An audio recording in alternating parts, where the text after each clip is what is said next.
Bab 1077. Aku bunuh kamu. Perguruan Rusa Putih.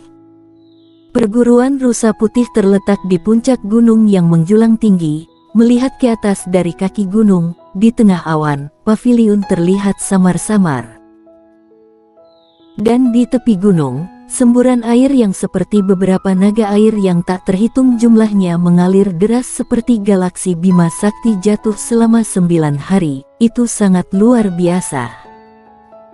Dan di tengah gunung, ada tangga yang hampir tegak lurus, dari puncak ke kaki gunung, jaraknya puluhan ribu kaki. Tangga ini disebut tangga Qingyan. Di kaki gunung, Inov Fang yang berada di sebelah Irenean berkata, ini adalah tantangan terakhir, dan ini juga merupakan ujian terakhir perguruan kami untuk penduduk dunia Bangau Putih. Berhasil menaiki tangga ini, akan mendapatkan kejayaan. Tidak boleh menggunakan alat bantu apapun, apalagi menggunakan energi hitam. Tentu saja, kamu juga tidak dapat menggunakan energi hitam, karena di atasnya ada formasi yang dapat menekan energi hitam orang. Ujian ini yang diuji adalah ketekunan. Perjalanan seni bela diri tidak ada habisnya. Jika tidak ada ketekunan, bagaimana bisa menjadi seorang master? Dibandingkan dengan ujian di Sekte Iblis Tiada Batas kami, ini jauh lebih gila.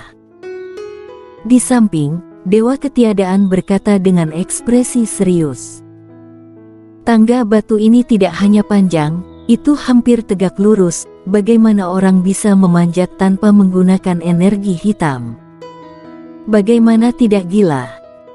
Yang terpenting adalah, tidak boleh menggunakan energi hitam, artinya kalau naik hingga setengah jalan dan jatuh, pasti akan tewas.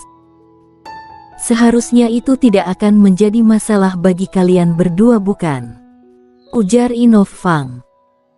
Dewa Ketiadaan mengatupkan mulutnya, memaksakan diri untuk tersenyum, dan berkata, ya, seharusnya tidak akan menjadi masalah yang terlalu besar. Inov Fang mengangguk, dan berkata, kamu merasa tidak masalah, maka Nona An pasti akan lebih merasa tidak masalah. Dewa Ketiadaan merasa tidak berdaya, memelototi Inov Fang, dan berkata, Tetua Fang, jika kamu berbicara seperti itu, kamu tidak akan punya teman kelak. Hanya bercanda. Inov Fang tersenyum, lalu berkata dengan serius, tangga ini, dulu perguruan Rusa Putih kami ada satu orang yang mampu naik dalam waktu kurang dari 5 menit. 5 menit adalah hasil terbaik di sejarah perguruan kami. 5 menit. Dewa Ketiadaan membuka matanya lebar-lebar dan berkata, kamu tidak bercanda, bukan? Irenean yang berada di samping juga menatap Inov Fang, ada sedikit keterkejutan di matanya. 5 menit. Konsep apa itu? Artinya pihak lawan benar-benar menganggap tangga batu ini sebagai tanah datar. Inov Fang melirik Dewa Ketiadaan dan berkata, apakah menurutmu aku perlu bercanda denganmu? Dewa Ketiadaan tampak serius dan berkata, orang itu dari fraksi Konfusianisme atau dari fraksi hukum? Dari fraksi Konfusianisme, ujar Inov Fang. Dewa Ketiadaan langsung menghela nafas lega, dan pada saat ini, Inov Fang berkata lagi, yang berada di peringkat kedua dengan waktu 5 menit 45 detik, dan dia dari fraksi hukum.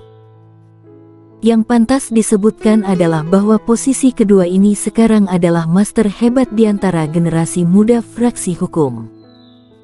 Mungkin nanti kalian bisa bertemu dengannya. Tentu saja, kalian harus cukup hebat untuk memenuhi syarat bertemu dengannya. Jika tidak, dia sama sekali tidak akan memperdulikan kalian. Ekspresi Dewa Ketiadaan membeku dan hendak berbicara, tetapi pada saat ini Irenean sudah berjalan menuju tangga batu.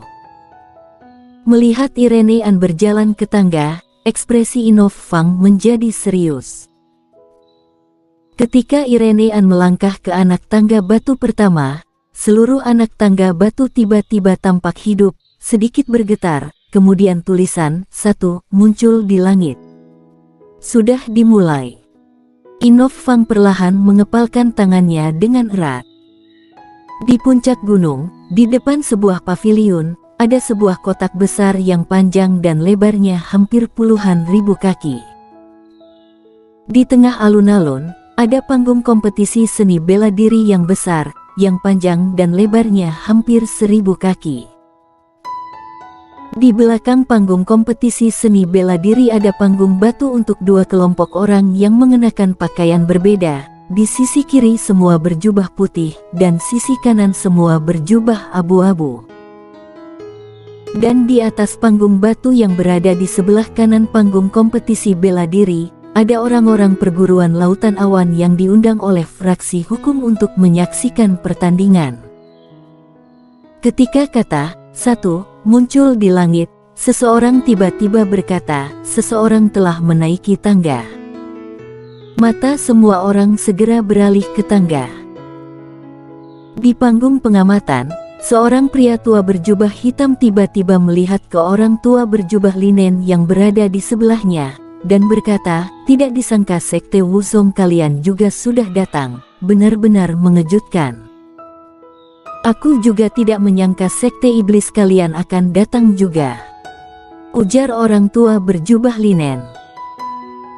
Orang tua berjubah hitam itu melihat ke perguruan rusa putih, fraksi Konfusianisme, fraksi hukum dan yang lain, lalu berkata, pertandingan kali ini adalah kepalsuan, tujuan sebenarnya adalah memunculkan perselisihan internal. Ketika Julius Xiao masih ada, alangkah jayanya perguruan rusa putih. Perguruan rusa putih pada saat itu, jangankan sekte Wuzongmu dan sekte iblisku, bahkan istana alam baka dan fraksi jahat, dua sekte aneh itu juga harus menghormati perguruan rusa putih. Tapi sekarang, cuy, ada kejayaan, pasti ada kemunduran, ujar orang tua berjubah linen itu.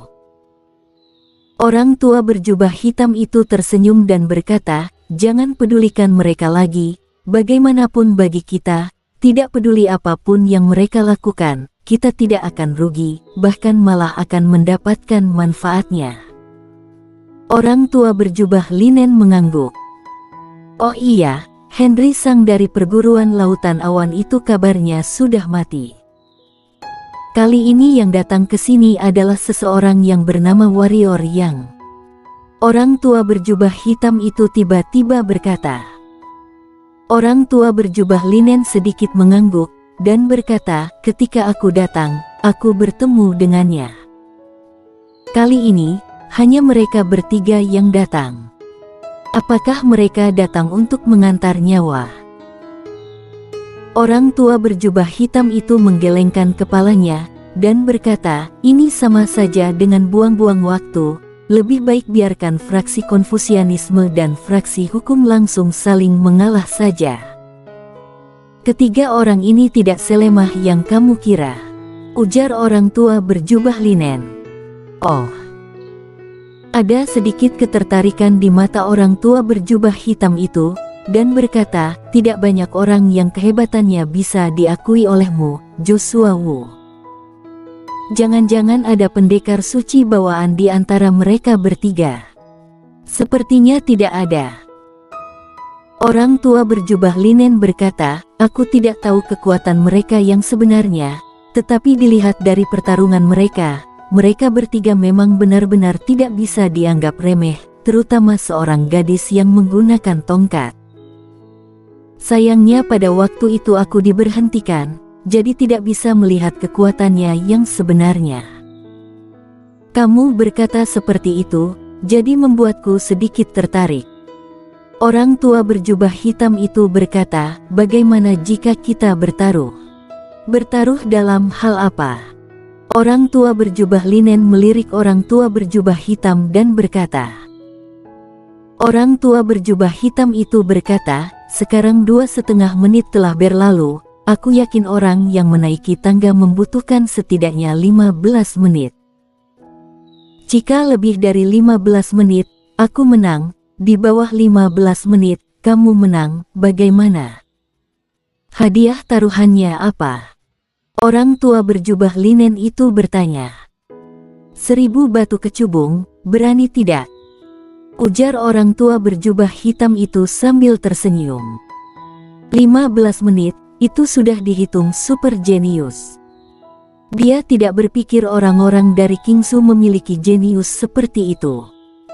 Joshua Wu melihat ke arah langit, 4,5 menit telah berlalu. Setelah merenung beberapa saat, dia berkata, ayo taruhan. Oke. Haha. Tiba-tiba, suara orang tua berjubah hitam itu berhenti, karena penghitungan waktu telah berhenti. Pada saat yang sama, seorang wanita berdiri di tebing. 5 menit, 5 menit.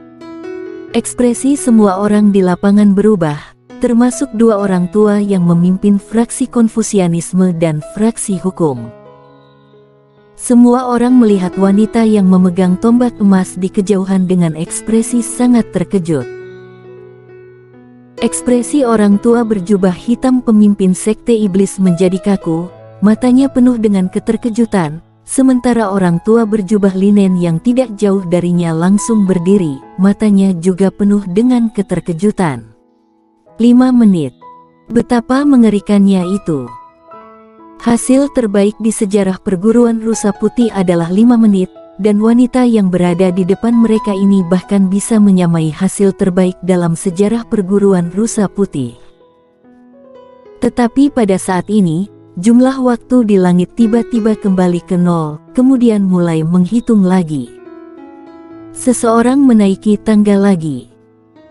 Semua orang melihat ke arah tangga batu secara bersamaan. Pada saat ini, di lapangan bahkan suara jarum yang jatuh pun bisa terdengar. Brahman, apakah kamu ingin bertaruh sekali lagi? Joshua Wu tiba-tiba menatap orang tua berjubah hitam yang berada di samping.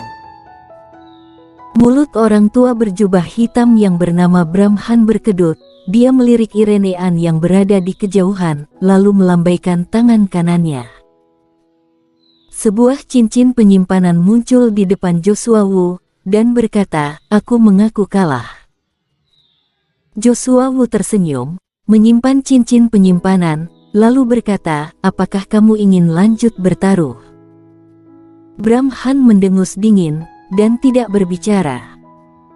Joshua Wu tersenyum, lalu melihat ke tangga batu, ekspresinya menjadi semakin tertarik.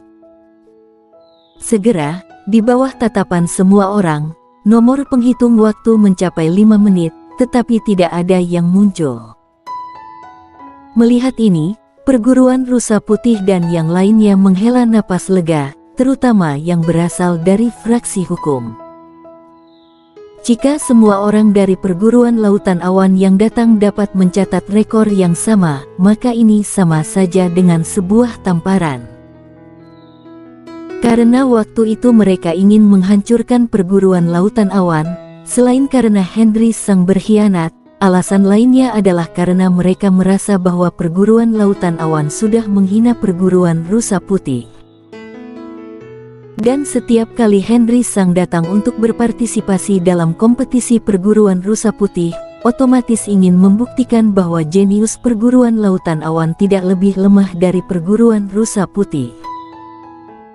Kalau semua orang dari perguruan lautan awan bisa memecahkan rekor, mau diletakkan di mana muka mereka? Harus dikatakan, sekarang muka mereka hampir tidak tahu harus diletakkan di mana. Rekor terbaik sepanjang sejarah fraksi hukum adalah 5,45 menit, sedangkan rekor wanita dari perguruan lautan awan adalah 5 menit. Di fraksi hukum, raut wajah orang-orang menjadi muram.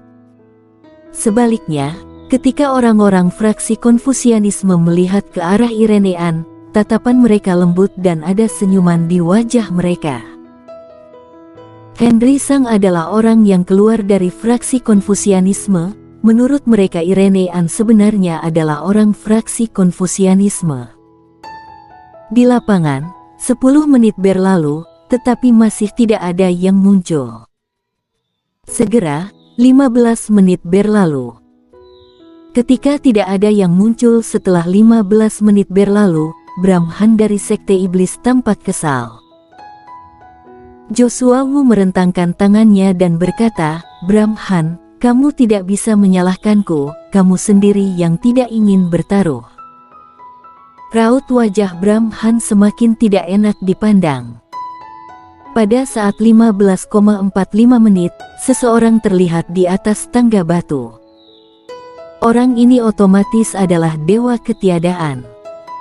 Setelah berhasil memanjat, Dewa Ketiadaan langsung berbaring di tanah dan terengah-engah. Dan pada saat ini, perhitungan waktu di langit mulai berdetak lagi. Seseorang naik tangga lagi. Namun karena Dewa Ketiadaan, kali ini semua orang tidak segugup sebelumnya. Joshua Wu, masih ingin bertaruh tidak? Kali ini kita bertaruh 3000 batu kecubung. Brahman tiba-tiba menatap Joshua Wu dan berkata, "Kamu punya 3000 batu kecubung?" Ujar Joshua Wu. "Tidak ada, aku akan menggadaikan sesuatu untukmu, boleh tidak?" Brahman berkata dengan kesal, "Jangan-jangan kamu tidak berani." "Masih aturan lama," ujar Joshua Wu. Brahman meragu sejenak, lalu berkata, 10 menit, kamu menang jika kurang dari 10 menit, dan aku menang jika lebih dari 10 menit, bagaimana?" Joshua Wu merenung untuk waktu yang lama, lalu berkata, "Baiklah. Oke, Joshua Wu, kamu cukup berani, aku mengagumimu," ujar Brahman dan tertawa. Dan pada saat ini, jumlah penghitung waktu tiba-tiba berhenti di 3,05 menit. Semua orang terkejut. Dan pada saat ini, warrior yang muncul di tangga batu. 3,05 menit. Semua orang membatu. Brahman membuka lebar matanya dan menunjuk pria berpakaian hijau itu, dia seperti ditotok. Joshua Wu itu juga tertegun di tempat, seperti membatu. "Kurang ajar, berani berbuat curang di perguruan rusa putihku, aku bunuh kamu." Pada saat ini, orang tua yang memimpin fraksi hukum tiba-tiba berteriak marah, kemudian mengarahkan telapak tangan kanannya ke arah warrior yang. Sebuah telapak tangan raksasa muncul, membawa kekuatan mengerikan yang bisa menghancurkan dunia, lalu menyerang ke arah warrior yang bersambung.